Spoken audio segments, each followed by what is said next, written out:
Hello, hello, hello, and welcome to the Jolly Heretic. I'm sorry we're slightly delayed, chaps. I was waiting for Paul to enter the studio, and he hasn't done, so I don't know what's going on there.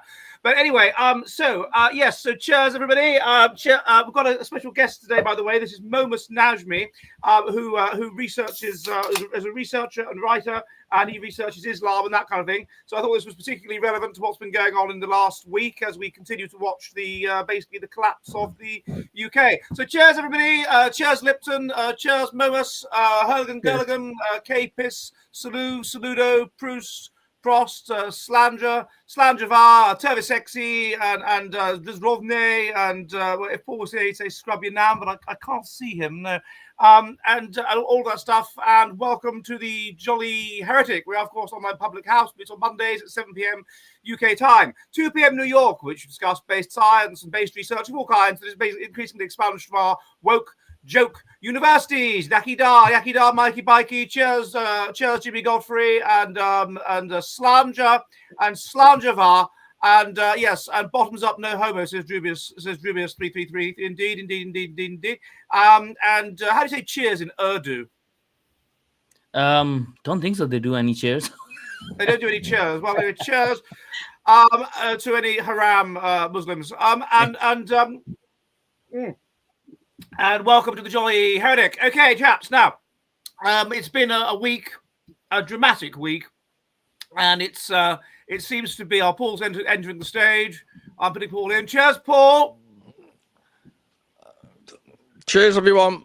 Cheers, Yakidar, and yeah, all that we got past the old cheers. Was there some kind of technical problem? Yeah, I've always used Chrome on StreamYard, and for some reason it said browser not supporting all of a sudden. So it's my continued ineptitude with technology continues apace. I once had a terrible time not using Chrome on StreamYard, which was I interviewed Nigel Bigar, now Lord Bigar, and the sound was constant beeping. And the sound was so awful that I wasn't able to use the interview. So that one just never really happened. Well, what I've never understood about technology is when you do the same thing, it's supposed to be predictable, the same thing week in, week out, and all of a sudden it unilaterally decides to do something different. You're a book right. never does that to you. A book doesn't. The book Apocalypse by D.H. Lawrence, which, by the way, gets better with every read, and which actually says in the book that a book that is good should get better with every read. It doesn't do that. Are you on the Jamaican Guinness tonight, Paul? No, this is an Irish nitro stout. Okay, well, cheers to everybody in Ireland, Slanger and Slangervar, and all that kind of thing. So this is Paul. This is Momus. Hi, Momus. And Momus researches Islam and things like that, and is a sort of writer and commentator. And so I thought we'd have him on today, considering the shenanigans of the last week. So I've got my sort of religious studies view on it. Lipton probably has some kind of racist view on it, and I'm sure Paul has a view on it. But if we start with Momus. So Momus, what is your take on what is happening? Do you think this is going to die down, or do you think this is going to continue and ramp up? I think so. It's too early to tell because now that I've seen the videos coming out of that Ring doorbell video of the person who actually set it on fire, it seems like they were speaking Punjabi or something of that sort. So I don't know if it's to do with insurance scam, or if it's to do with them trying to deliberately do it so that they get away with religious murder up north. So I think so. The repercussions following what happened in Manchester. I'm talking about the attack on the mosque, right? Because that happened pretty quickly. The attack on the mosque. Oh, sorry. I thought you were talking about the attack on the synagogue. It's confused. Yeah, but that's what I'm saying. Like the attack on the synagogue happened, and then the attack on the mosque happened quite quickly, right? So I don't know if they're trying to do this deliberately to cause a civil war or not, or if there's some containment tactic going on by the government or not. I'm not sure if this is going to blow up quite as soon as people might think. I think so. You might need more attacks of that sort on one another for it to happen, but it surely is troubling. It's troubling because we don't know the motives of, we know the motives of that jihad guy. I think so. He made it pretty obvious. His dad made it pretty obvious that he's going to do that by naming him jihad. But We don't know what happened with the mosque and stuff. We don't like we've been gaslit by the government so much. So yeah, I think so it's a bit too early to tell if it's Right. So gonna you go said, from there. I didn't. Sorry, I hadn't read this. They were speaking Punjabi. That they've Yeah, got that. I actually just saw the video today. So there was some doorbell video, and that guy responded to something that he was on the phone or something of that sort, and he said something similar in Urdu, but it seemed a bit Punjabi, right? And then that guy proceeded to burn the mosque, right? And Right. now okay, now these things are not confirmed yet. That there's a, like whatever people have released it, so we're still waiting on the police reports and stuff to confirm what is the actual motivation behind it. But it seems unlikely it is the so-called far right, um, because the timing is so bloody convenient for it. And if it's not, if it really is that, then if it really is far right or whatever, then we can say, okay, this is going to escalate then, because it's going to go tit for tat then. Well, I suppose it could escalate anyway because people would just Yeah. think it was the far right or come up with some nonsense idea that it was. Yeah. It does seem it was very quick. Normally, you'd expect Yeah. some simmering, Yeah. and also it wasn't an attack on British people or the white people. So I suppose that there's that. But what do you make more of the guy who was the killer in Manchester? The guy seems a bit unstable anyways, like his life is sort of unstable. um but it is also it is typical of a good believing Muslim, a devout Muslim who wants to act on their convictions, in my point of view. So I think so it's very typical. It's a surprise that more of his kind are not doing these things, and he might be inspiring others to do more acts, actually, because if they follow the religion properly, this is what they're supposed to do, Yes. right? So it's surprising that they're not doing it yet, because they're probably biding their time and stuff. He is probably not a lone ranger in this. He probably has other, obviously, the mosques that he probably goes to, and other radical points to him as well. And probably the people who had been helping him have gone underground or something. So yeah, I mean, what I make of this guy is like it's pretty regular what we saw in Pakistan, day in and day out, people like him. I mean, you lived in Pakistan for a good few 9 years, years, yeah. 9 years, right? And Yeah. so, what is it? I mean, I don't know what distinguishes you from them, but why don't I mean you seem to have? Even this morning, I was emailed by an African American PhD student who was talking about weird culture and how in her department, white people say to her, "Oh, the logic is racist" and all this kind of thing. And she's this is ridiculous. She's more like Lipson's attitude. This is ridiculous. I mean, like, what is it about these people that they feel so? What is it? Just resentment of the wealth of the West, or what is it that upsets them so much? I think it's a multiple of things, right? Like, first, obviously, is resentment because their life is not as good as they thought it should be. Allah is not really on their side, and their countries are shitholes, right? So there is a build-up resentment of that, and then their own ability as well. Like that comes to play. We see that in a lot of like gangs and stuff as well over here. Wherever they're from, whether they're religious or not, whether they're black or white or whatever, their upbringing and stuff, loss of opportunities and stuff like that, so that's not there for them. And they have broken families, or even when they have families, not broken families like his, they are dysfunctional families where, like, the parents are a bit radical and whatnot. So I mean, there's so many factors going on. And then especially when people who have not have low intellectual ability, I think so, they're very susceptible to religious radicalization. And Islam is such a perfect religion for radicalizing people, that it just like, so they have to, if they can be good at just one thing, to them, they can be good at following Islam then, right? So then they follow it to the letter. And then the result is, well, if you follow Islam, then this is the product of it. These are the fruits of their labor. As I think I said when I met you, I had my best friends when I was about 6, 7 years old were well, they would be Pakistani, but via Tanzania. Muslims, and then there was Yusuf and Muhammad, and they were very clever chaps, and they went off and became doctors. Fundamentalist Muslims, though, with big long beards and so on. And then their younger brother Moise, and he didn't do very well at school, so they sent him home. They sent him, as far as I would know, to Pakistan, to a madrasa, because he wasn't doing very well at school in England. So presumably that's what ends up in these madrasas, is the sort of the slightly embarrassing kids that don't do that well in school. I mean, even if you see the points of madrasas, like there were around 300 or so madrasas in 1970 up till 1970s or so, and then when General Zia came in with his martial law and stuff in Pakistan, and he started Islamizing the whole country, Saudi Arabia and Qatar invested heavily, and Iran invested heavily in madrasas. Since the 1970s, those 300 turned into 35,000 plus madrasas, and you can see the trajectory of it, that from 1970s to now, Pakistani people have been radicalized way too much.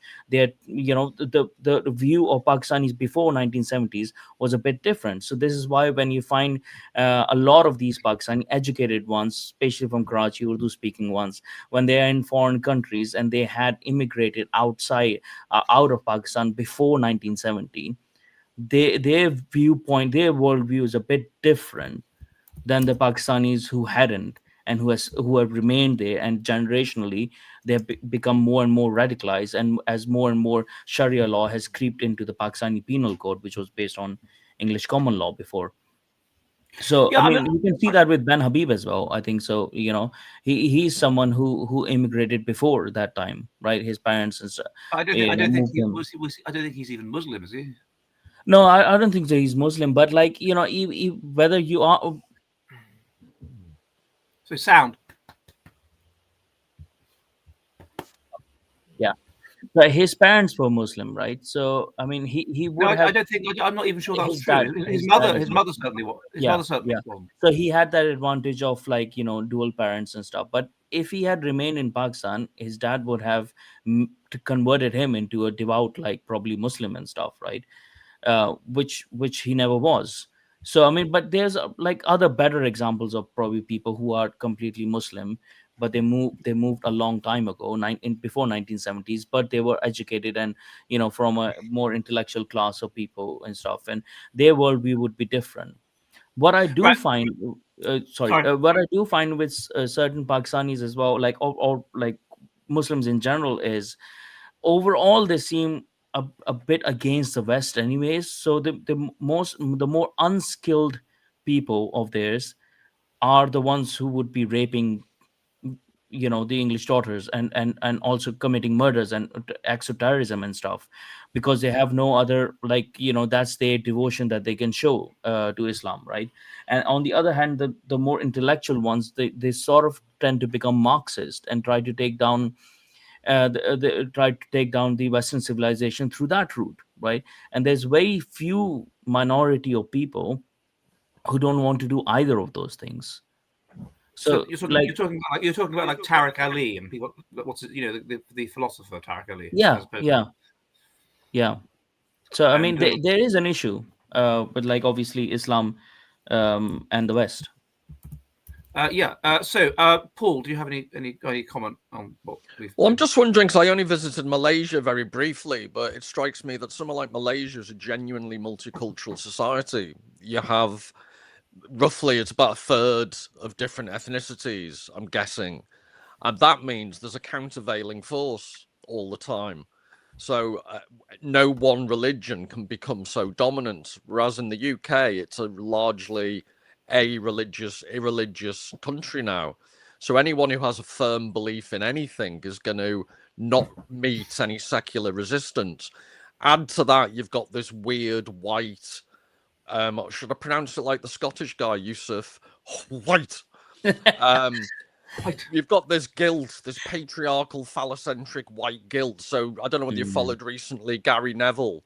I should apologise on behalf of Ed and I, because as angry white men apparently were responsible for the attack on the synagogue, if you believe Gary Neville. Did you see that, Ed? That's what he's come out and. Yeah, it's extraordinary. Is he related to that other footballer called Neville, the bloke that was the England manager? Are they brothers or something? Are they? Phil Neville, but he was never the manager. No. Oh, a England women's team. I think it's a women's football team. He was manager. Or England something. manager. No. Is he related? There's an England manager called something Neville, isn't there? No, there wasn't, unless you account women's football, which I don't. Maybe it was another ill name then that sounds French. Who was the manager of England? Anyway, look, whatever. Who was the manager of England in the World Cup that we lost in 2021? Who was the manager of England? Southgate, Gareth Southgate. Oh right, yeah. Sorry, I got confused there. Okay. So anyway, yeah. It's time for green jelly. Anyway, can I finish the point? Yeah, look. I'll just finish my point. Yeah, I got it right. I got it mixed up. Let's move on and pretend it never happened. You've got no kickback. You've got no resistance to excessively devout people in this country, and to the extent that there would be any resistance, you get people like Gary Neville self-sabotaging the normal culture. So it's just a recipe for absolute disaster. And the only other thing I'd add, what I've thought about, was I think it was the 1990s in New York, Giuliani. It was called the broken window philosophy to law and order. So if there was a broken window or graffiti, the police clamped down on it. And he said, if you sort out the small things, it doesn't escalate. And because we've adopted the exact opposite approach, anything goes. We've had hate marches week in, week out. Guess what? There's this psychological atmosphere where excessively radical people think they can get away with anything. But I think that goes deeper, though, doesn't it? I mean, these hate marches, as you call them, at least among certain participants in those hate marches, are just basically tantrums. And there is an atmosphere that's been going for a good 30 years or more, where the idea is that no stiff upper lip, no, just express your emotions, express how you feel, go for it. That's a good thing, and be validated for going for it, because that's a great thing because you've expressed your emotions and all this kind of thing. It's basically a sort of a tolerance of essentially borderline personality disorder. If only Richard was here, but he's late.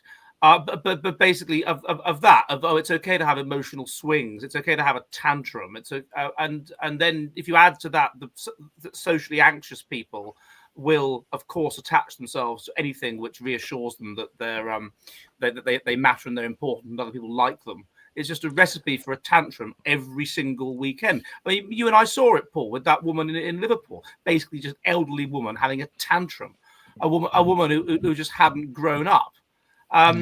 Well, could I only add to that, though? It's slightly more nuanced because tantrums tend to be, I totally accept there's a certain level of emotional incontinence which leads to tantrums, but there's also a sense where it's pre-planned. So the fact that there's going to be a march tomorrow at many UK universities on the anniversary of October the 7th, any normal, emotionally well-regulated person would see that as an absolutely tasteless provocation, and yet it's going to go ahead. It's pre-planned, premeditated, and it's a combination of self-entitlement and emotional incontinence in this weird mix. It's why it fits with the BPD model. I'll just come to you in a second. It's very good chap for putting your hand up. Good chap. But that's what the BPD people. It's manipulation. They say that I'll manipulate you. Toddler's having a tantrum. Of course, it's planned. I'll try the tantrum. If that doesn't work, I'll try something else. Anyway, sorry, Lipton. Well, again, as usual, I am agreeing with the esteemed Paul Taylor, because Paul is so smart. Paul is often saying that the problem with society today is the lack of consequences. Perfect example, my favorite example, Greta Thunberg. When will we ban Greta Thunberg? When will the Israelis ban her? When will the Americans ban her? This is not a little girl. Ban her. Not banned. Ban her. Oh, right. Yeah. BAN. Ban. She should be banned. Put on a no-fly zone, a no-fly list. Why are people tolerating the behavior of Greta Thunberg? Greta Thunberg has gained influence because she doesn't face consequences. This is a girl who goes everywhere, wherever there's a crisis, to amplify it.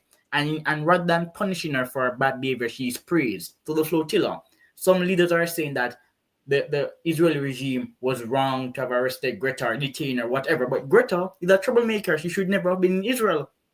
So people don't face consequences for their actions. Just like what Paul said about the students who are planning to march or a demonstration, whatever they're intending to do. There are no consequences. Nobody's saying these people should just punish them, ignore them, don't give them jobs. There are no consequences. You only face consequences if you're a traditional white man. Those are the only people who face consequences. So if you say, for example, middle class women of a certain age, there's a consequence. But if you say at the moment they have to go so far as, I'd say two things to that. First of all, I believe they abolished corporal punishment. They banned corporal punishment in the home in Sweden in the early 80s. Or was it 79? So that's an obvious problem. She's never had consequences. If she'd have had what they call in Finland herkoiveniemi, then perhaps she'd behave herself. Secondly,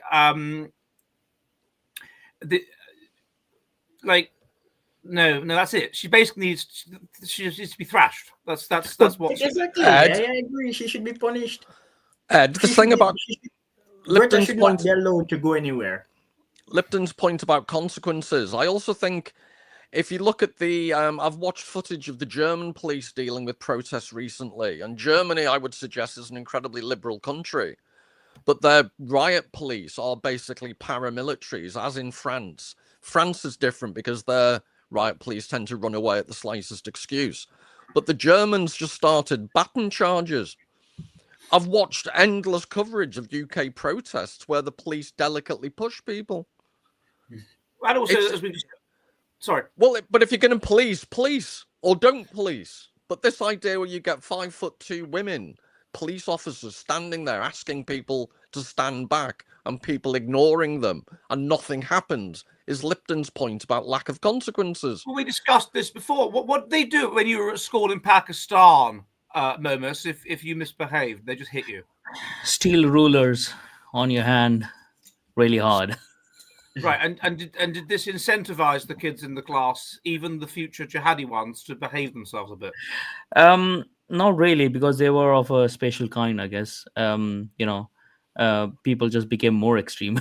But the consequences that are I think the people responded to most was telling the dads of what they have done. So because the dads would do what? Well, the same thing, but that's at home then. That's 24/7 then. Right, yeah, exactly. Yeah, but Ed, even for you, so we've established you're preternaturally young, you just look old. But when you misbehaved at school, so this is revenge. Everyone calls me a boomer in the comments, even though I'm not. So I'm sorry, I'm just getting preemptive revenge against something you haven't said. But anyway, when you did something wrong at school, I'm guessing you were fearful of your parents being told. I was. Yeah, I was, yeah. And now the first thing that happens is the parents go in on the bounce and start shouting at the teachers rather than say, Johnny's being a little spoilt brat. I'm going to punish him too. Yeah. And this is, I'm absolutely shocked. I've just noticed the number of people with adolescent kids, and I've just slowly observed they meet their every whim. They never say no to them. And I've argued with people with adolescents because I'm saying, excuse me, your kids just said X, Y, and Z to me. That just doesn't happen. You don't speak to an adult like that. Oh, no, leave them alone. No. Yeah. And now you wonder why your kid's not going to school. I mean, my parents my father didn't even, I don't think so he ever hit me. He didn't need to hit me. The rules of the game were set at first, from the start, that this is how you behave outside when you go. Otherwise, you will not get your treats, or you will not, whatever the consequences were always set. Like, if you behave like this, then you'll be treated better. If you won't behave like this, you won't be treated better, right? And I see that within, because I'm married to a Polish woman, right? So her family is like that as well. Polish people are not liberal with their kids in that way. They're treated like they are told to behave, especially the right kind of Polish people. But Momus, what I'm interested in is at what point in time I'm guessing it was the same for you, Ed and Lipton, you were scared that your parents would be disappointed in you? Oh, the same straight away. Yeah, exactly. This was a Yeah. powerful psychological discipline. You were Yeah. terrified. I was, of making my parents feel disappointed. Yeah. When did that leave our society? Because it really seems to have. Well, I think When the also, parents start acting 2012. like kids, I guess. sorry, hang on. As chairman, Momus was talking first, then Lipton. Momus. When parents started acting like kids, when kids started becoming disappointed at parents, that's when it left. Can I intervene there? I think this is true. I think this is a very good. The idea as well that you increasingly get people say, "Oh, she's not just my daughter; she's my best friend." Yeah.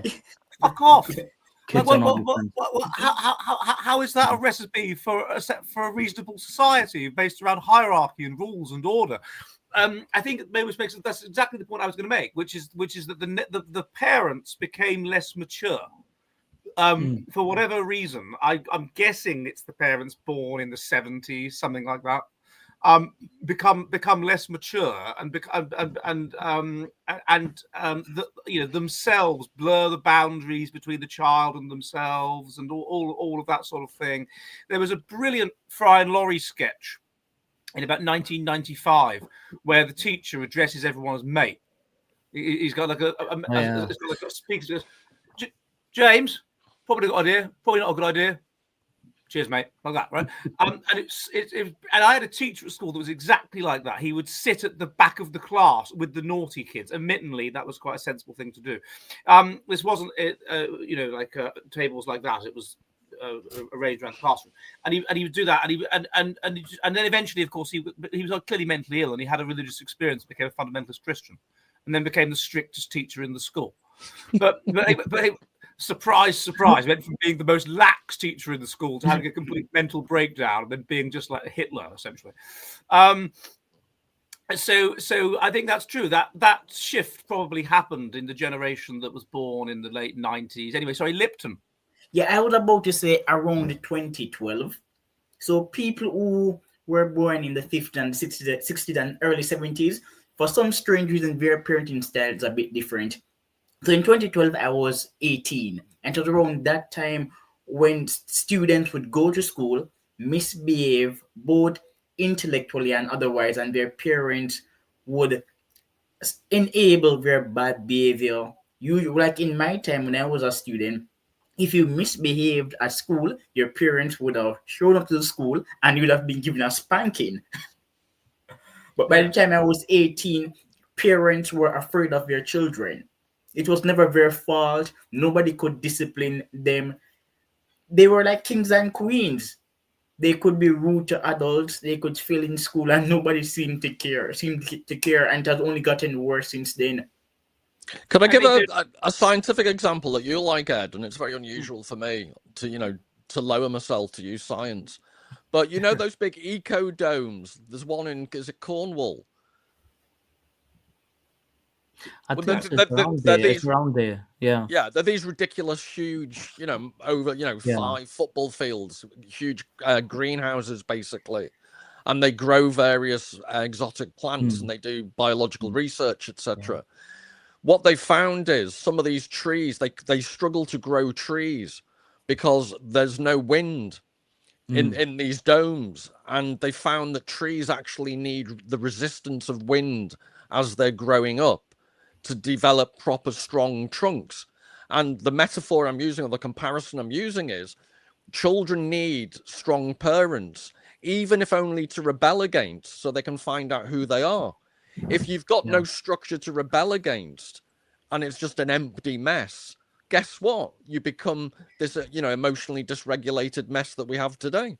That is a very good point. And also, have you read the book, maybe Lipton's read it, by Menelaus Apostolou? I know him. I've read his work on sex.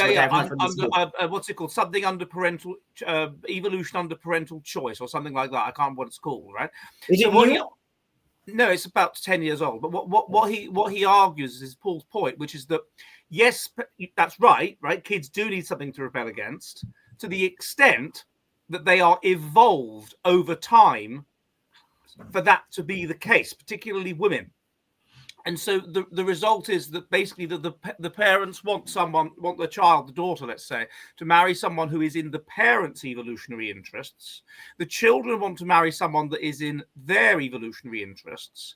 So the children overreach, go for, as it were, the wrong kind of person, the wrong kind of man, such that in the end, when there is a compromise that is reached, they actually get the evolutionary optimum. Right, you see. And so then if you take away that, if the parents just say you can have whatever you like, then you will go for something that is literally evolutionarily suboptimal. And you will engage in behavior that is evolutionarily suboptimal, so that you will be evolved to want to run around on your own and be a complete slapper, because in evolution the parents will stand in the way and stop you being a complete slapper, such that you're a bit of a slapper. Like take it away, then you just get chaos. That's Okay. very interesting. Another point again, back to what you and Paul have been saying. In the education system, we really should retire the ideas of John Dewey. Children don't really have rights. Children should not be abused. They have what we call negative freedom. But I don't believe that children have positive rights. I don't believe that children are innovators. Unless they're exceptional, they cannot innovate. We need to get rid of the idea of John Dewey, because that has created a mess in the education system, and it bleeds over into bad behavior. Yes. I mean, the only good poet that died really young was Chatterton, and he was 18 when he killed himself. But otherwise, I can't think of anything that young that's been done. It's an interesting article I was reading today. I used to think, Lipton, I just thought it was fine, that intelligence declines about 45, 50, but it turns out it doesn't. It just stops. It just stops increasing, and you basically tread water till you're about 80, and that's when intelligence declines. So old people are, like a person that's about 70 is probably a standard deviation in IQ cleverer than they were when they were 11. So, children of idiots. Exactly. And the frontal lobes haven't fused. They're very low in intelligence. They're very high in psychopathic personality. They're idiots, and they need to. We've gone off the topic slightly here, but we're on topic, because many schools are responsible for shaping children because their parents are so inept. And the schools today, they're teaching children that they are in charge of their learning. No, you're not. Research shows that good learning is teacher-centered learning. Children are not experts. They don't know enough to teach themselves. That's why they go to school. Yes, exactly. They know it's no, and if you don't give them the boundaries, then they end up in this mental chaos. And going back to the topic, what does mental chaos result in? It results in being entitled. It results in personality disorders. It results in seeing the world as a sense of chaos and craziness and mad. And then if we look at this bomber, the jihadi al-Shami, yes. Then never is there a better example of this. So he kind of meanders around taking drugs and stuff like this. Although, to be fair, it's got two brothers that have done okay. So I don't know. Maybe it's a combination of genetics and a bad environment. And then he drops out of university. I heard you're not a university dropout, are you, Mevis? Because I don't want to cause offense. No. Right? Because that's a big thing. You don't do that. Right? Yeah. You go to university, you get in. What predicts dropping out of university is psychopathic personality. You is very low conscientiousness and low agreeableness. That's what predicts dropping out of university. I have no time for university dropout. Okay, you get the genius types that are university dropouts, obviously, like the guy that founded Facebook. Very exceptional, yeah. It's very unlikely. In general, this is lack of discipline. This is psychopathic personality. All of us that have been to university met these people in the first year. Suddenly it's the second year. Oh, where's so and so?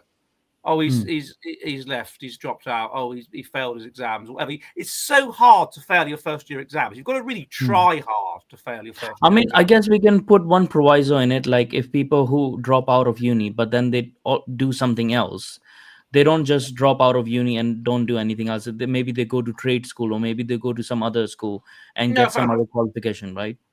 Fair enough. No, that's fair enough. That's a good point. But as a rule, if they're clever enough to get in there, particularly if it's a reason. Well, to be fair, he did go to Liverpool John Moores University, so I don't know how good that is. I mean, there's Liverpool University that I can respect, but the hell, why does there need to be? But anyway, that's where he went, and then he dropped out, and then his life's all over the place, and then of course he's like, how can I get a sense of order and a sense of structure and a sense of kind of self-esteem back, that I'm not just some loser that's dropped out of university and plays computer games all day and smokes cannabis. Allah will give me that sense. The Prophet, peace be upon him, will give me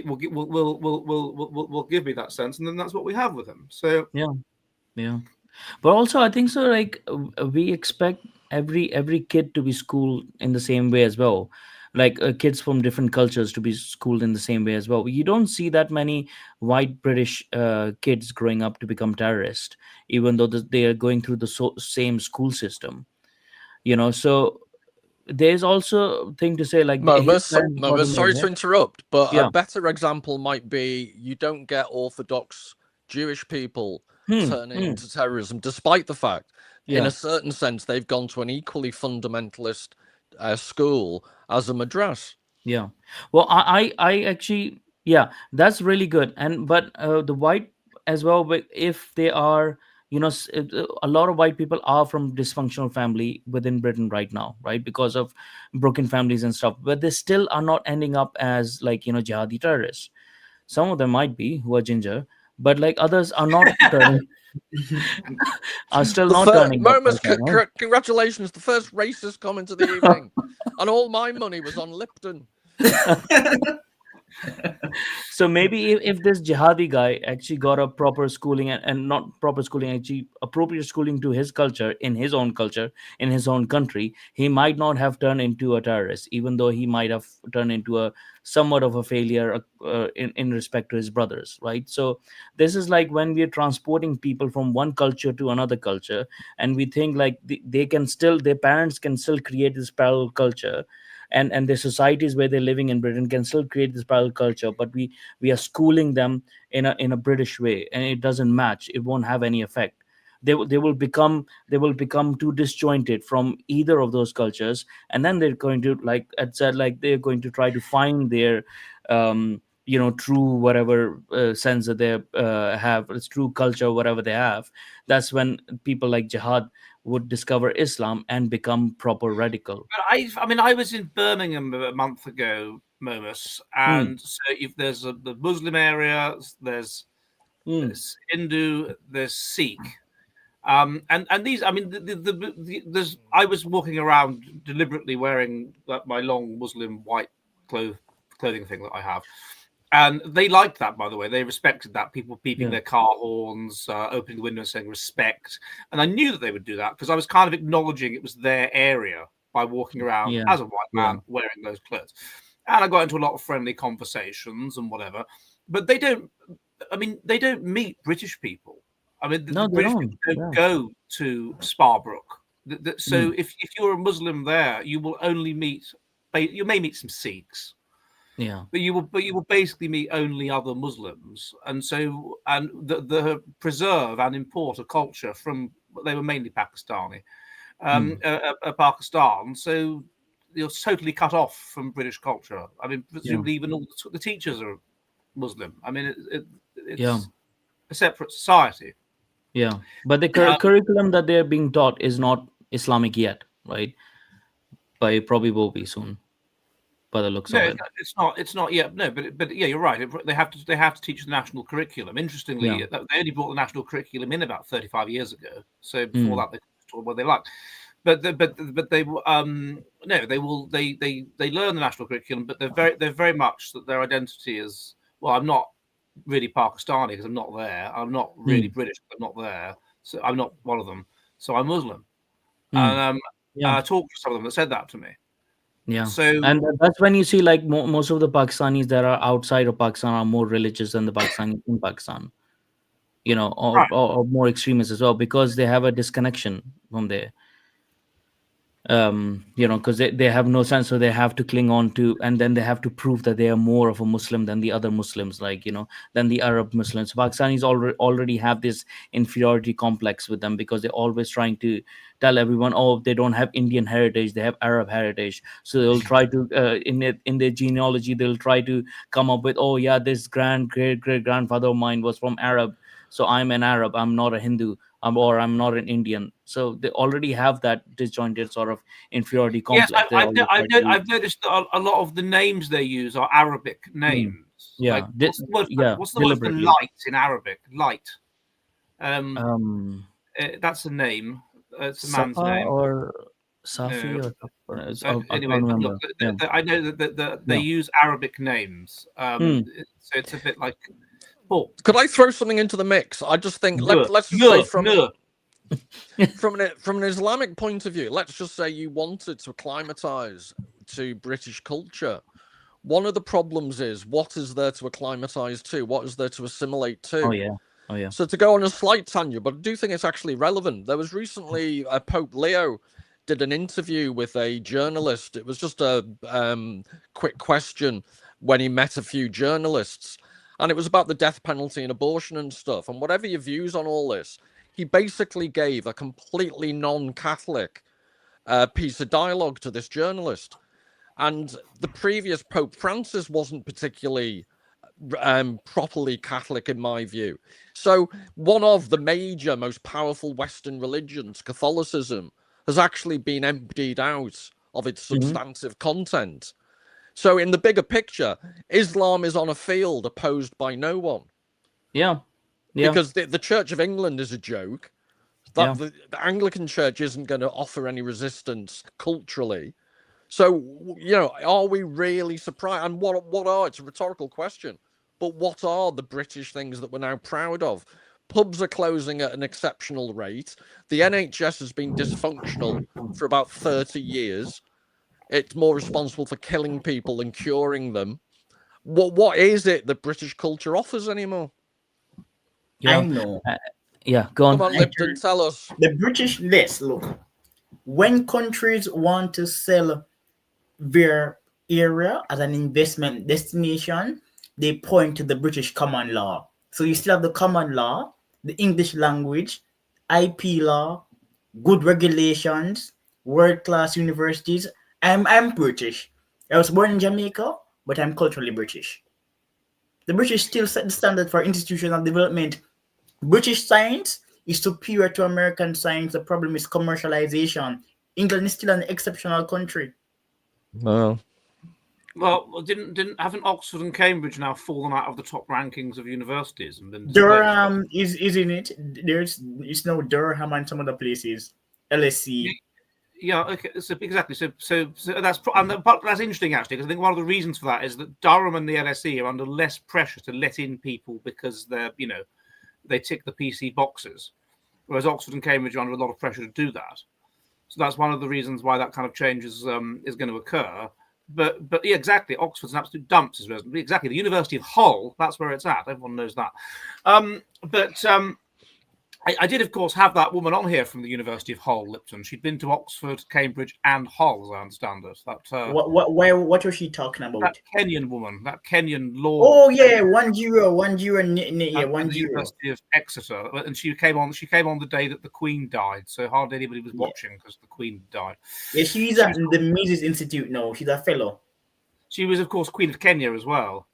So it was terribly sad for her. But we haven't had any questions yet. Do send in some questions, please, because I like answering questions. It's quite fun. Yes, this is it. So what we're finding then is that he is very much he's the stereotypical convert. He's the stereotypical zeal of the convert, and this is the thing. Okay, it's about halfway through. Richard's still not here. He said he'd be late, but this is just being naughty. So if you're about halfway through, so hello everybody, and welcome to the Jolly Heretic. Thoughts on video games then? I'll write that down. I like the website Yoke Folk. I don't know, is anyone familiar with the game Dizzy? No. Dizzy. I'm not. Oh, come on, Dizzy. And someone else is saying, please do something in Finnish. medicina highlighted to myself and saw mixing and theater. Anyway, we're about halfway through, so normally at this point, My turn now, because my turn. We're going to talk about Syrians. Lipton, Ed's doing his halfway summary. I'm doing the halfway through thing. So we're halfway through. So hello, and welcome to Jolly Heretic. Those that are new, would you please subscribe? Could you subscribe here? And it really helps to do that. And subscribe on my Substack. That's jollyheretic.com, where I put all the most based content, interviews with interesting people, including Momus. And Paul, and Lipton, in-person interviews and vlogs and films I make and all kinds of stuff. And if like what I do, support me for the cost of a pint of beer a month. And with reference to what we're talking about earlier, please do buy my book, Churchill's Headmaster, the Sadist Who Nearly Saved the British Empire, which does look at corporal punishment.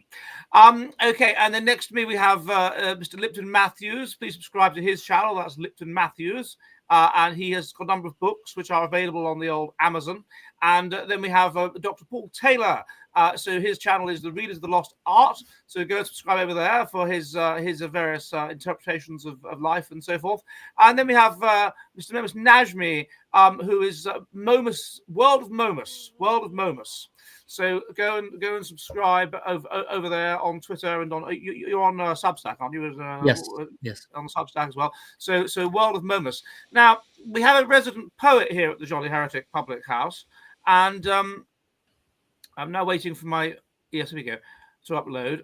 Good, and he has written a poem with regard to recent events, but it's Well, there's two poems, actually. So the first one is in relation to what we've been talking about. While Britain appears to be burning, there'll always be some who are yearning for laughs and for banter, both done at a canter. We are, after all, quite discerning. Thank you very much, Mr. However, also, it should be noted that there's been some sadness today because Ginny Cooper has died. And so Mr. Quinn has also written. And so it's farewell to Paul Gilly.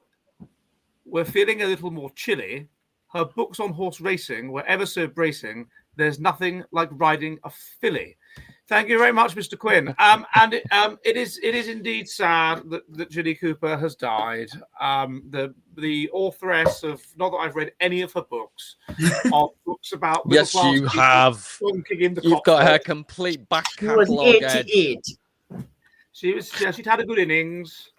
So I shall say cheers to Ginny Cooper. Oh, another she died from a fall. What type of fall killed her, unless it was down the stairs or off a building? Maybe she fell off a bed while bonking a young stable boy. Dying from a fall? That must have been it. She was sexing a stable boy, and she, I think where was she going? I think in the early 90s there might have been a few TV adaptations of Ginny Cooper novels, and I may have watched some of those. Now we have an excuse, a rationalization. Hyacinth Bucket died. Oh yeah. Oh God, as well. Yeah, Mr. Quinn, if you're there, quickly dash off something about Patricia Routledge. Hyacinth Bucket keeping up appearances. Oh, indeed, she did. Yes, that was very, very sad. I mean, they only made 3 series between 1990 and 1993, but that was superb. Was keeping up appearances.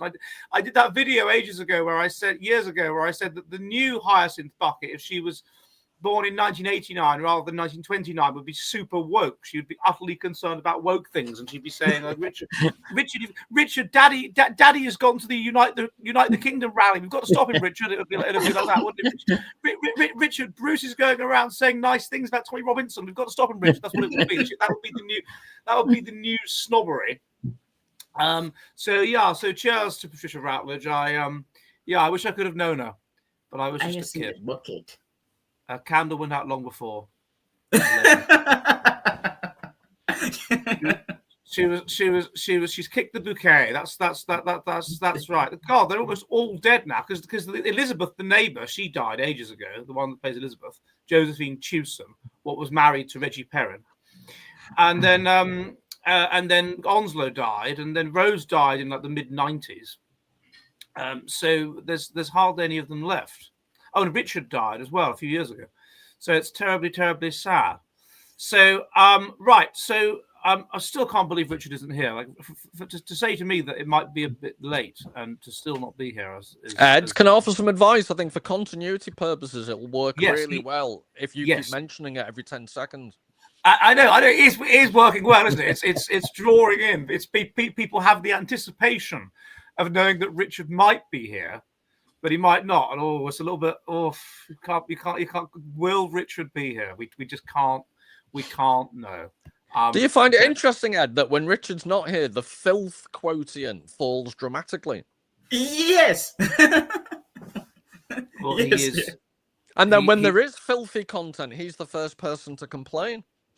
He is. He incites the filthy content. Yeah. He incites and then he complains. And then That's says, "Come on, guys." Manipulative behavior, isn't it? It is. It is. It's Lipton. Yeah, I want to talk about Syrians. Okay, go for it in a non-racist way. People have studied Syrian entrepreneurship, but what they don't tell you is that Syrian entrepreneurs tend to be related. So many of the Syrians who are successful in Jamaica, they have relatives in America or distant cousins who are equally successful. The point I'm making is that there's nothing special about Syrians. It is a selection effect. Syria is not a productive country. And Syrian immigrants are disproportionately on welfare in Europe. Right, but then, so basically, the best Syrians have gone to the West Indies, have they? Yes, exactly. Yes, Syrians. Yes, the Christian minorities.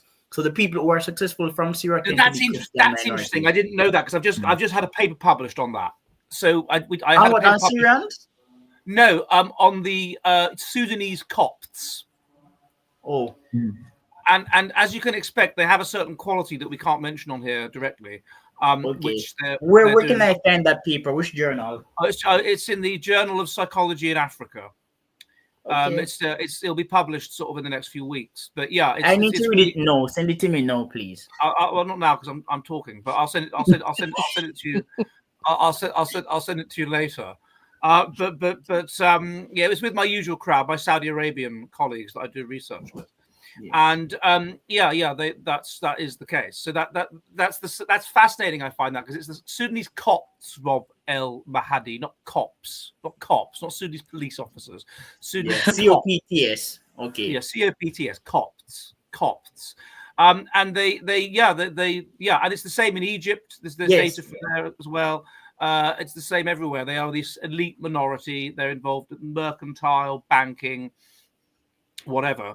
So I didn't know that about the West Indies. That's really interesting. So I'm guessing they also don't genetically mix with the Muslims in that societies as well, don't they? No, because they basically, from what I can work out, they imposed the jizya, and the tax, right? So this is like. Can I giggle, Ed, on behalf of Richard when you said that? Yeah. they imposed the jizz,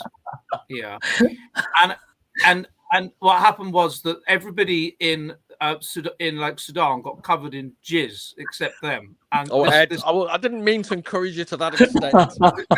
This meant they were richer. They were more socioeconomically successful because they weren't all covered in all jizz. Peaceful. No, they weren't. That's not true. Jizya is a tax on the non-believer, and so you can imagine that a person that is more is richer, basically, and we know we predict wealth, it's a certain quality of the mind, is not going to have to. They can avoid paying that tax. They don't have to pay that tax, and in their own community, they can therefore stay Christian. So obviously, it's going to be a selection event whereby people that are poorer, because they have less GFP and less intelligence, are going to have to pay the tax, and so therefore they convert to Islam, and so it's fascinating. And so then you have this selection effect everywhere. It's not just in Egypt, and the Copts came to Sudan under the British Protectorate, so not even that long ago, like a few hundred years ago, but also in Iraq. And I don't know if there's a Christian minority in Pakistan. There probably is. There is, but they're very impoverished, most of them. So Okay, that doesn't fit my hypothesis at all. No. But in the other, why is that then? Well, they're not given any opportunities, so they're limited to what jobs they can do and what they can't do. They're limited to where they can live, so they're they're kept impoverished basically. So lack of opportunity for them a lot. All right. So they haven't become an elite minority. No. Okay. No, What no, about no, the Sikhs? What no. about the Sikhs in Pakistan? How The Ahmadis have, right? So the Ahmadis, who are like a sect within Islam, who don't believe in the prophet being the last prophet, and they have a continuation of the prophets. So the Muslims don't really consider them as Muslims. Basically, they call Ahmadis non-Muslims. But the Ahmadis have become an elite minority in Pakistan, and So the what? they have more wealth. Ahmadis. Right. So they're not Shia. They are a sect of Shia, but they're considered both by Shias and by Sunnis.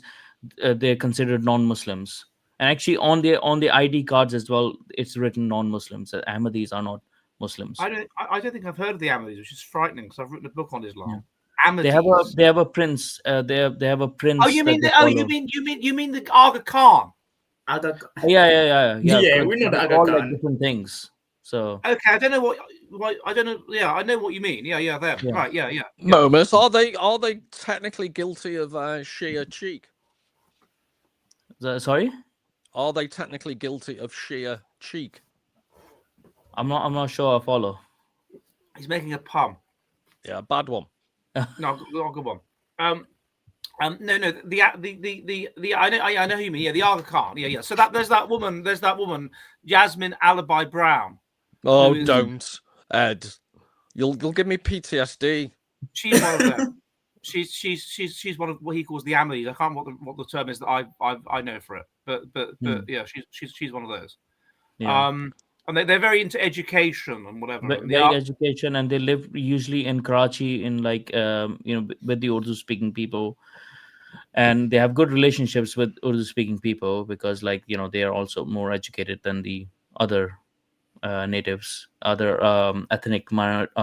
different ethnicities in Pakistan, especially the Punjabis and stuff like that. But they're more educated, they're more wealthy because of it, but they are prosecuted all the time because they're seen as fair game. And they were actually, it's weird because they were pivotal in the foundation of Pakistan, because their top guy, whoever it was at that time, he gave a lot of money to Jinnah during for the creation of Pakistan and stuff. So, but they are prosecuted a lot by people. Yeah, That he is actually came my to my point. he came to my attention, Aga Khan the fourth. Oh no, he died died. now. Yeah, because he was born 3 months early in Switzerland. And I was also born 3 months early, not in Switzerland. But the Naziri, they're called the Naziri. I'm not sure. I mean, we call them Ahmadis or Ahmadiyya, and they're sort of like an Islamic Messianic movement. So Yeah, I know what they are. But there's exactly 2,000 people watching now. 2001. I know this excites me. Great. Yes. So the most people so far are interested in our discussion of the Ahmadis, stroke Nizaris. That this is way more interesting than anything topical in the news, which is an obscure. How does that work? So you begin to talk about the Ahmadis, and then suddenly the internet tells everyone to go online and listen to you. Well, it's that people aren't getting bored and dropping out. So more people are coming in. They're seeing on Twitter or on YouTube. Oh yeah, we're Interesting point about Islam in Africa. In West Africa, Islam is a protection against conspicuous consumption, or rather the pilfering done by relatives. So in Nigeria, the wealthy business people, some of them tend to be Muslim, because in the Islamic religion, pilfering is not encouraged. So in Black Africa, Black non-Islamic Africa, people, when they form businesses and the businesses prosper, they don't like to engage with relatives because the relatives tend to pilfer. But if they become a Muslim, the relative will no longer pilfer from the business because they're united by religion and not race anymore. Oh, I see. Yeah. Well, so this is this idea that religion's evolutionary purpose is There is to a bring about judge now. Greek gods that bring about There, broader there, society. there is a judge in Nigeria. I don't know if he's dead, but the last time I checked, he was pretty old. And he's a descendant of a wealthy merchant, but that merchant was Muslim. So because the merchant was Muslim and he did not believe in wasting money on stupid festivals, he was never ennobled. So he wasn't a chief. Right. Okay. But Muslims do spend a lot of money on festivals, though, don't they? Like that one where they whip themselves with knives in sheer Islam. The Shias, yeah. I guess it depends, like differentiates from culture to culture, doesn't it? Because in Pakistan, like they take pride in cheating. So they take a lot of pride in cheating in Pakistan, whether they are Muslims or not. They take pride in cheating. What you mean, like sort of Yeah. like during Ramadan, like having a quick. Well, did you No, say not religious cheating, but like cheating other people. They think like it's very intelligent when you can, actually cheat people out of money or whatever stuff like that. They congratulate themselves on it, So they have a very different cultural set, like of thinking. Like, yeah, it's not shared by. I'm not sure if it's not shared by Arabs because I was born in Kuwait. It's not shared by them in the Arab world. But Pakistani, for some reason, like they take pride in like cheating people. Maybe it's an Indian issue. Pakistan and India, they're quite similar. Maybe because in India, lying is a national debate in cultural discourse. So maybe it's an Indian issue. Well, there's also this thing with shame cultures, I suppose, Lipton, as well, isn't it? With cultures that are more shamey than guilty, then it's almost okay to lie to save face. It's weird. Whereas our attitude in England or whatever is just, look, okay, you can't come to this meeting. Just tell me. Whereas their attitude is, I'll tell you I'll come, and then I won't turn up. To avoid the shame of having to say that I can't come. I mean, is that what Richard's done tonight, Adam? That's what Richard's done tonight. Yeah, he said to me, I'll probably he's has like acting class or something, and he said, it finishes at 7 o'clock. But you know how these things overrun. Well, he's doing quite well at it, isn't he? Because he convinced Jim. Yeah, exactly. I was convinced but I assume he's obviously Paul, wasn't he? So maybe you should make him honorary Pakistani. Maybe I don't know if that's possible, but we should look into that. Make him an honorary Catan. But Patan, sorry. And that's what we should do. But no, he's just layered. So it's outrageous. Sorry, Lipton, you're going to say something. Were you just scratching? No, I wasn't going to speak. Oh, go on. Scratch touching my head. That's all. Just say I've run out of things to talk about, to be honest. So just no, not really. It's like, what about the debacle in France, Ed? What do you think of that? Or the French PM resigning? I don't know anything about it. Tell me about it. Well, how many times have the government collapsed, anyways? Well, the last prime minister's just lasted 27 days. That's exactly. Even Liz Truss lasted longer than that. Yeah. Well, we're talking to the devil. Talking to the devil. Richard, gentlemen. Richard, what are you doing in an Amsterdam brothel? What anyone would be doing in an Amsterdam brothel. I'm no different.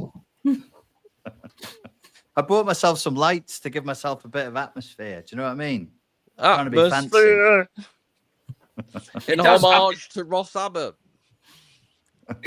I saw him live at the London Palladium in 1991.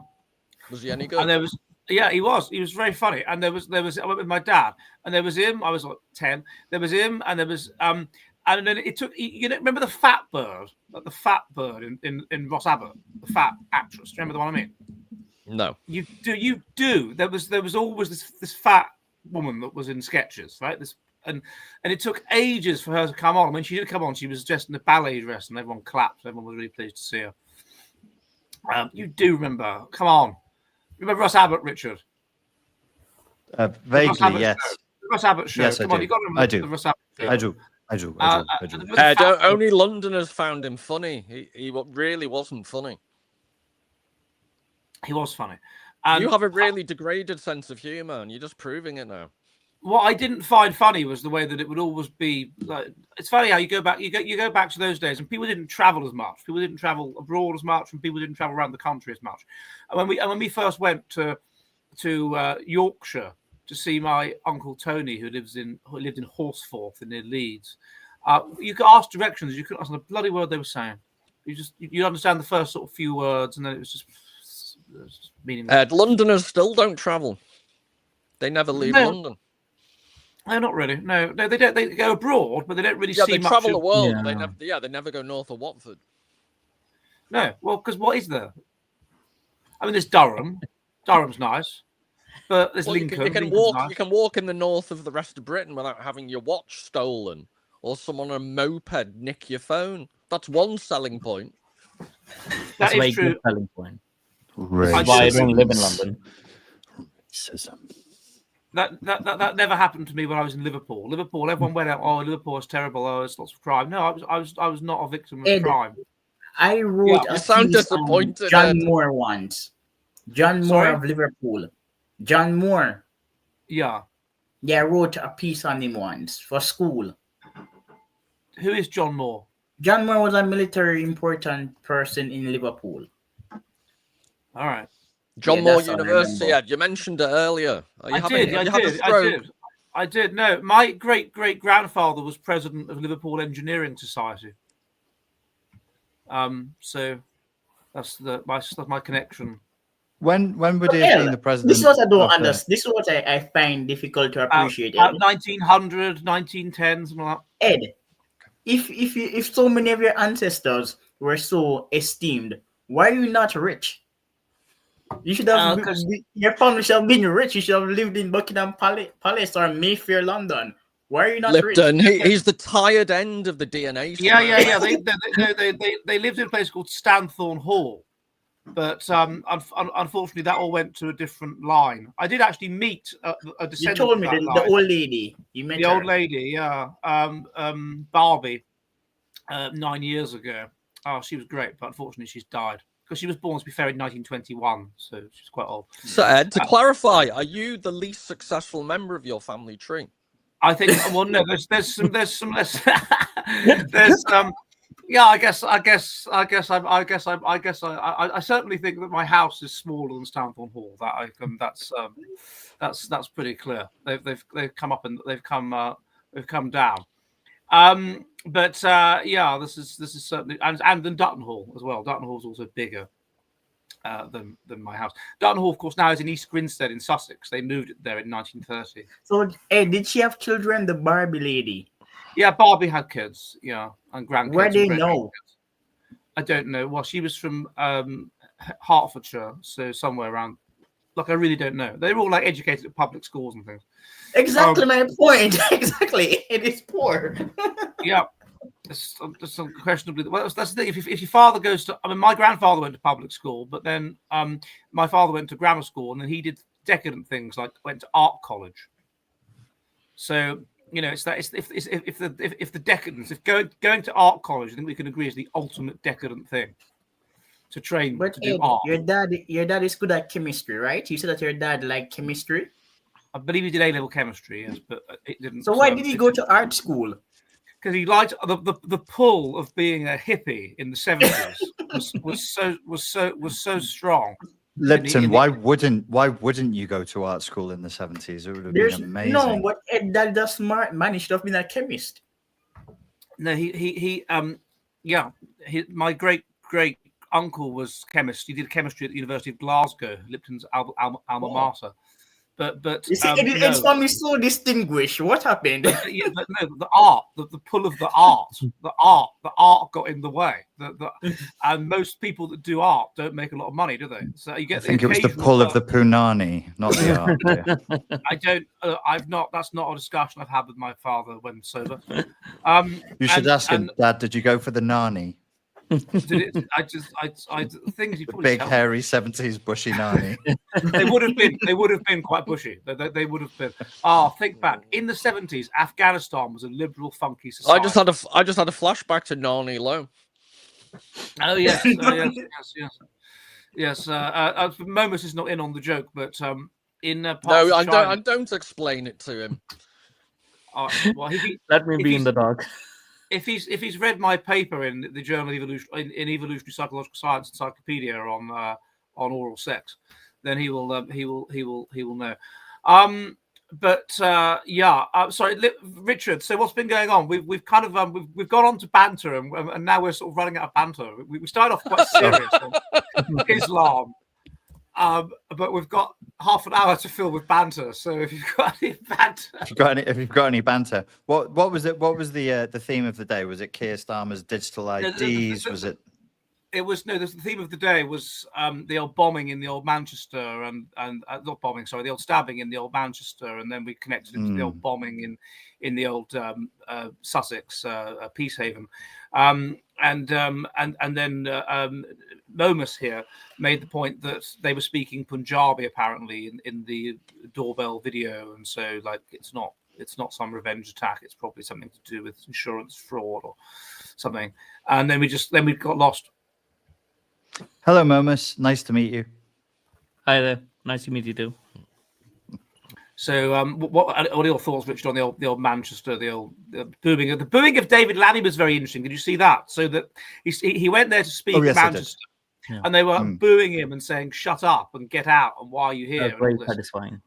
And but it was more satisfying than that, because then at that point the heavens opened. When he went to speak, like the rabbi or whatever said, "Guys, let's let him speak. He's our deputy prime minister." And so he waddles over to speak. And then at that exact point, the heavens open. So it's like torrential rain for the whole point that he's speaking, as if God himself is saying, "This is a revolting, evil man." Jehovah punished him for his wrongdoings. Yeah. What was he? Why was he being booed? What was his crime? Well, I think his crime is being vaguely supportive of Palestine. I mean, they're going to recognise Palestine, aren't they? The British state is going to recognise Palestine. He's the deputy prime minister. Unfortunately, yes.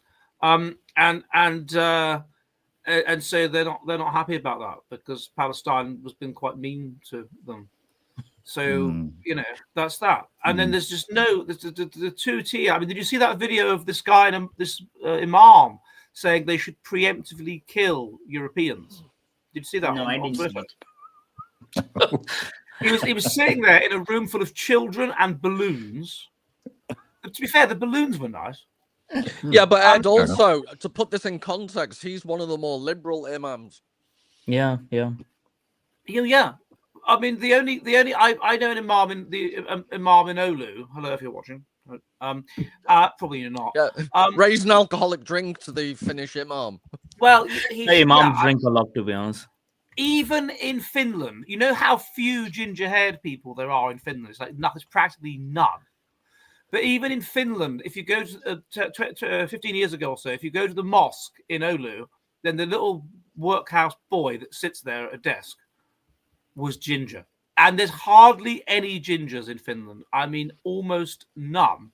But did they hunt them down? What happened?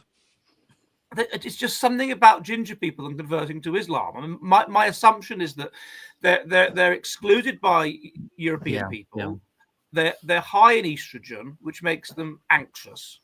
And so they're more likely to have religious experiences and to generally be religious. And then they feel excluded by the dominant society. And Islam offers them, Well, it's the outcast. The Islam has always got after the outcast. And even from the time of Muhammad, when his teachings were reaching less than 300 people, he started including all the criminals in the area of Makkah, and that's where he got more of a following. So it's always the outcasts that they go after, and it's not just Islam; it's any radical ideology will first go towards the outcasts because they feel excluded. So they're an easy get.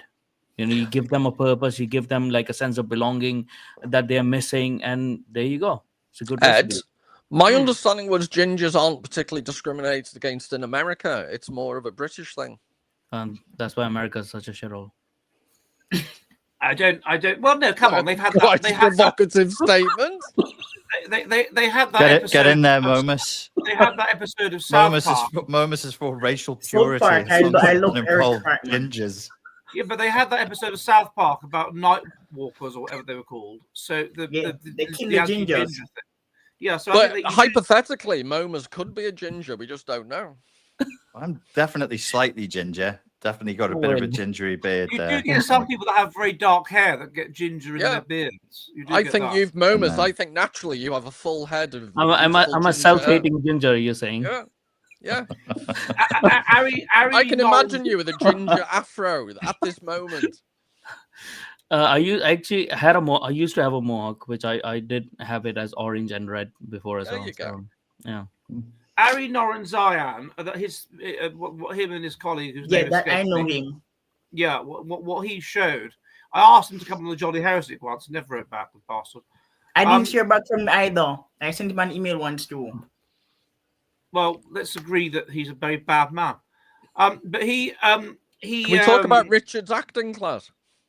Oh yeah, but just a minute. But what he shows, the I two thought it things was that produce dancing class. religiosity are Richard's now are acting in an stress, embarrassed fashion. particularly mortality salience, and also feeling excluded. Those are the two things. So feeling excluded predicts becoming religious. If you feel excluded, you're more likely to become religious. So that would explain the ginger correlation. Anyway, Richard, where have you been? I've been acting. Yeah. Why? Yeah.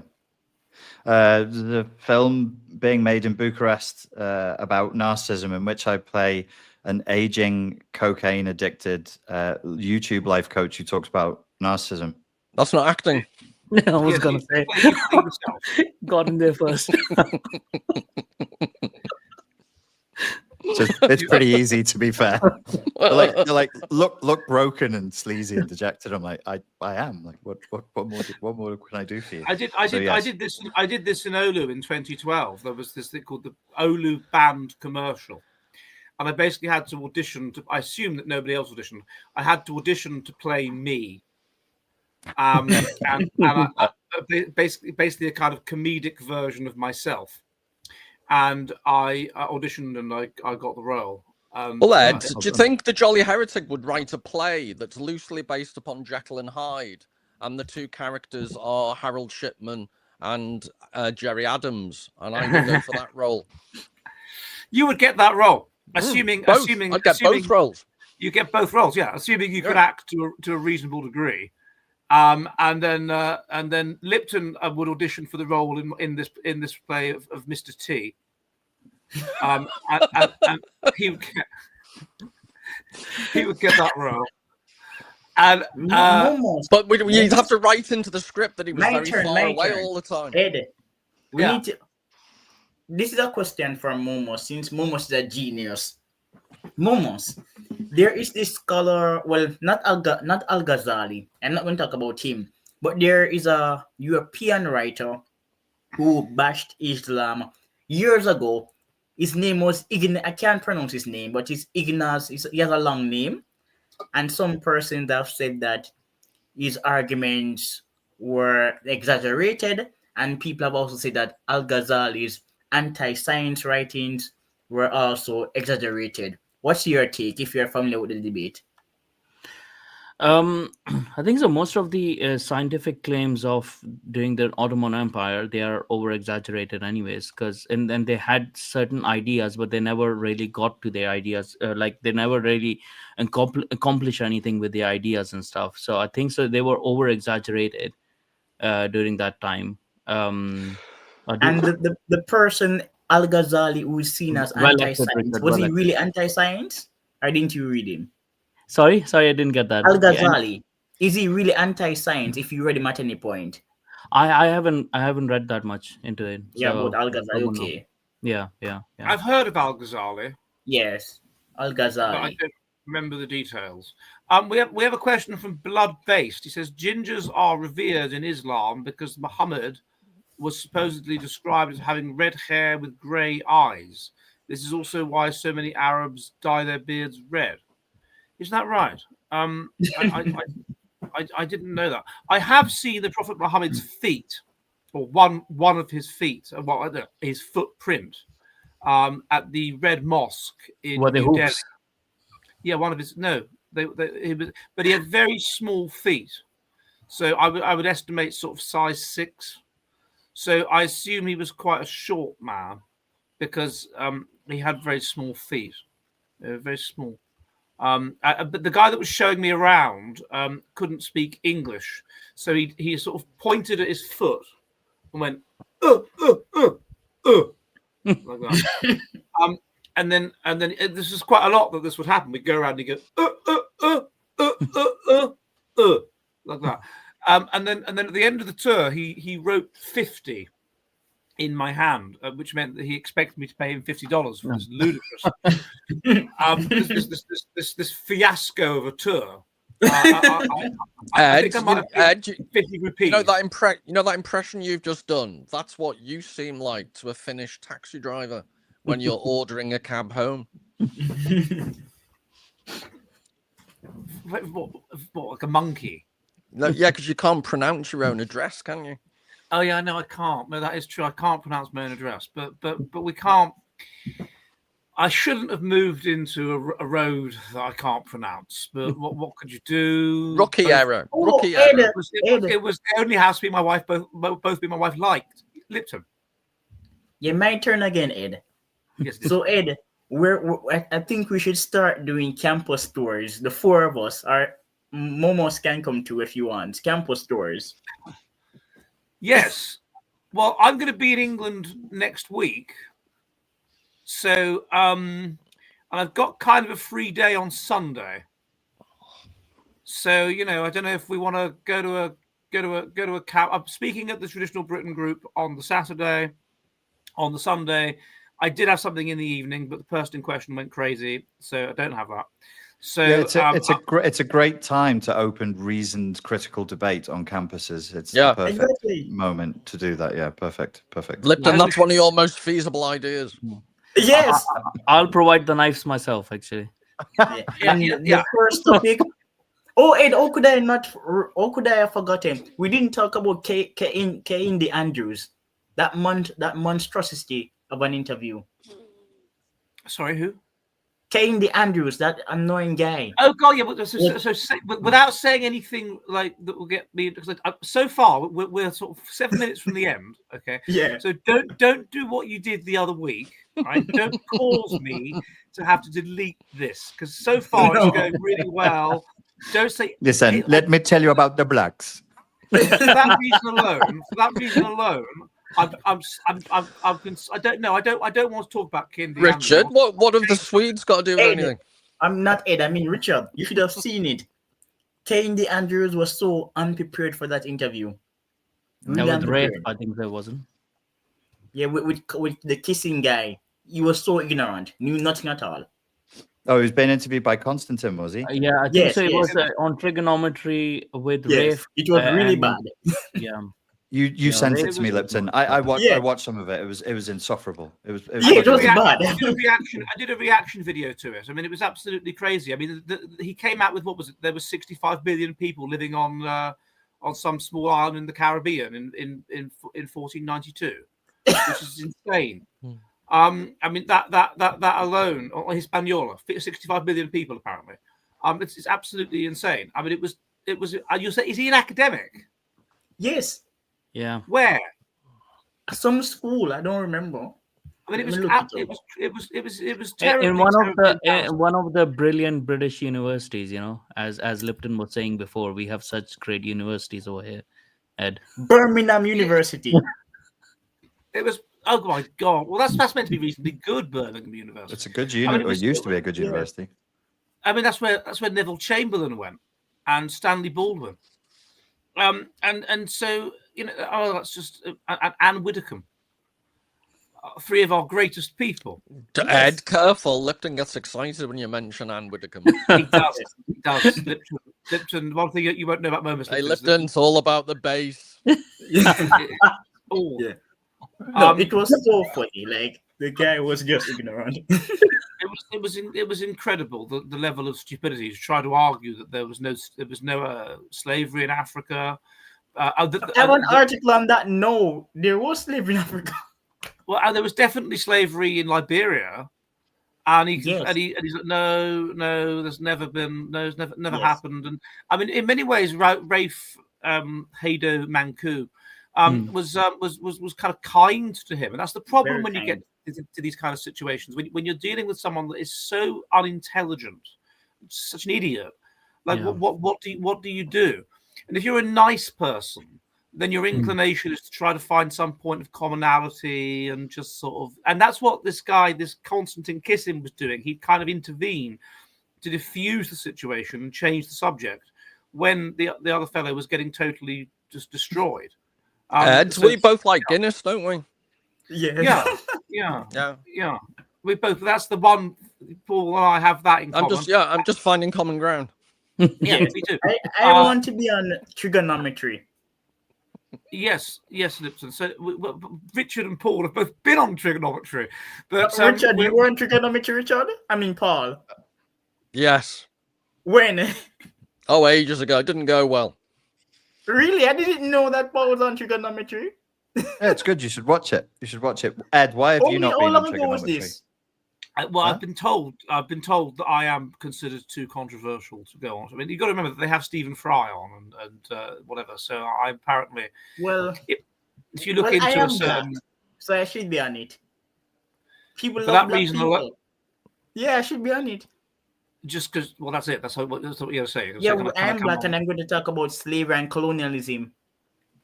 Yeah. Well, I mean, get in touch with them. I think France doesn't work there anymore, does he? So it's just this Kissing guy. I don't know, but he's one of those short blokes, and I always, it doesn't sit well with me. I love your scientific analysis, Ed. I did Scarlet was a funny shape. I couldn't quite place it genetically, and I'm not comfortable. No, it was a short horse, and I really don't like them. Funny shaped skull, strangely placed ears. Check the color of his earwax. Wrong. He does. He had that kind of flaky white earwax. I don't like that. I like people that have yellow. Yeah, yellow earwax. Earwax should be yellow, and slightly pungent. Indeed. By the way, if you're watching, go to my YouTube. Go to my Substack to see my video on group differences in earwax. My earwax is the color of your smoking jacket. Is that normal? Well, red and yellow. Yeah. Well, that's because you've been picking your ear too much. So you've got blood in your earwax, and it's mixed together, and it's created that kind of effect. Please. Like if you pick your nose too much, then you get like a green and red bogey. Please. I beg of you. Give it a yank, and it's a sort of blood and mucus mixture, and then Richard gets really upset. Anyway. Richard, you're so nesh. A bogey is not naturally red, but if you push it up too hard or scratch, then you obviously get that mixture. And so no, you can't beat a good ear infection addled red color. It's very nice. Yeah, it's quite pleasurable when if your ears are completely blocked up and it all comes out. That is quite pleasurable, isn't it? Yeah. A large. That happened to me just before I went to Hungary in 2011. I was practically deaf, and then I went to the swimming pool, and it's a funny thing, earwax, but there's good evolutionary reasons for it because it conveys. I let the dogs have a go when it gets really bad. Dogs have amazing earwax. No, but they're also good for getting rid of it. Oh yeah, they lick you in the ear. But then if you have a Springer Spaniel or something, and you turn his ears up, then they have this amazing brown, pungent earwax. Can we do a whole session on this? I think I can definitely be in Bucharest doing something strange for that night. Ed, we could wax lyrical one week. It would be really good. Are you in Bucharest or Budapest? Bucharest. Oh, Bucharest. I've still never been to Budapest. Cool. Oh, I'm going to Moldova next week. Oh, you're not far. No. Well, I am far. Well, yes, it is. It is technically far. It's still a plane ride away. What are you doing in Moldova next week? Tell everyone. Doing a film about where the Neo-Byzantium will be. Okay. He's doing a film about racisms.